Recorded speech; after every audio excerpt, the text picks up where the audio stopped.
राजस्थान में पहले से ही मंत्री किरोड़ी लाल मीणा अपनी ही सरकार यानी भजन लाल सरकार का सरदर्द बढ़ा के रखे हैं और अब खीवसर से विधायक रेवत राम डांगा भी खुलकर अपनी ही सरकार के विरोध में उतर गए हैं। कभी हनुमान बेनीवाल की पार्टी आरएलपी के सदस्य रहे रेवत राम डांगा अब बीजेपी से विधायक हैं। उन्होंने अपने ही क्षेत्र में सरकार द्वारा सहयोग नहीं करने का आरोप लगाया। उनका कहने का अर्थ कुछ ऐसा है कि सरकार उनकी है, वे सरकार के हैं, लेकिन उनकी कोई सुन नहीं रहा। रेवत राम डांगा ने 30 जनवरी को सीएम भजन लाल शर्मा को एक लेटर लिखा था, जो अब सामने आया है। खीवसर से बीजेपी विधायक रेवत राम डांगा ने लेटर के माध्यम से अपने ही क्षेत्र में सरकार द्वारा सहयोग नहीं करने का आरोप लगाकर सियासी बवाल मचा दिया है। उन्होंने कहा, नागौर सांसद हनुमान बेनीवाल जो चाहते हैं वही हो रहा है। पत्र में लिखा कि उनके निर्वाचन क्षेत्र में पूरा खीवसर उपखंड और मुंडव का आधा क्षेत्र आता है। खीवसर में उन्होंने तहसीलदार, नायब तहसीलदार, सीडीपीओ, उप रजिस्ट्रार, डीसीएमओ, बीडीओ, सीवीओ, डिस्कॉम के एईएन, जेईएन सहित कई खंड स्तरीय अधिकारियों के ट्रांसफर और पदस्थापन के लिए अनुशंसा की थी, लेकिन एक भी उनकी अनुशंसा अनुसार नियुक्तियां नहीं दी गई।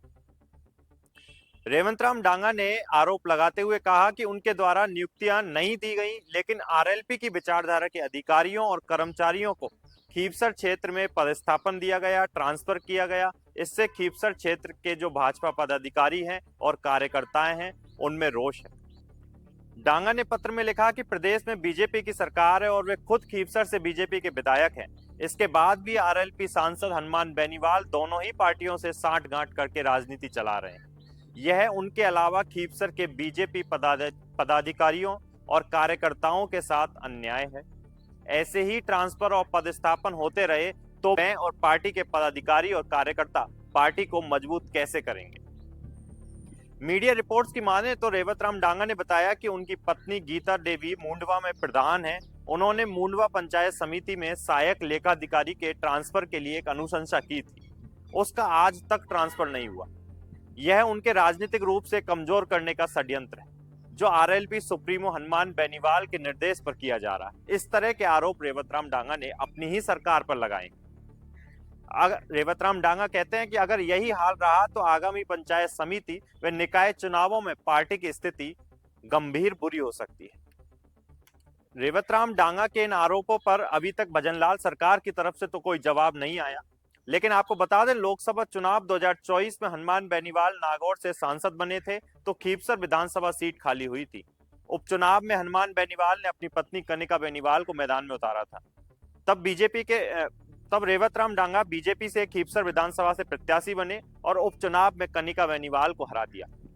बीजेपी के रेवत राम डांगा ने कनिका को 13,901 वोट से हराया था।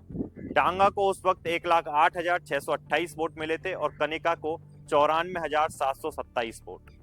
कांग्रेस ने भी खीवसर से रतन चौधरी को मैदान में उतारा था, लेकिन वह 5,454 वोट ही हासिल कर सकी। हालांकि चुनाव में कांग्रेस ने प्रचार में पूरी ताकत तो लगाई थी, लेकिन हनुमान बेनीवाल का परिवार, आपको बता दें, हनुमान बेनीवाल का परिवार इस सीट से लगातार 16 साल से जीतता आ रहा था। 2019 में बेनीवाल के भाई नारायण बेनीवाल यहां से विधायक बने थे, लेकिन इस बार हनुमान बेनीवाल को किस्मत का साथ नहीं मिला और वे अपनी पत्नी को जिता न सके और रेवत राम डांगा ने विजय पताका फहरा सीट बीजेपी के खाते में डाली। अब खैर देखते हैं रेवत राम डांगा के आरोपों पर भजन लाल सरकार का क्या जवाब आता है और क्या नहीं। आप बने रहिए हमारे साथ और हमारे चैनल को सब्सक्राइब करें।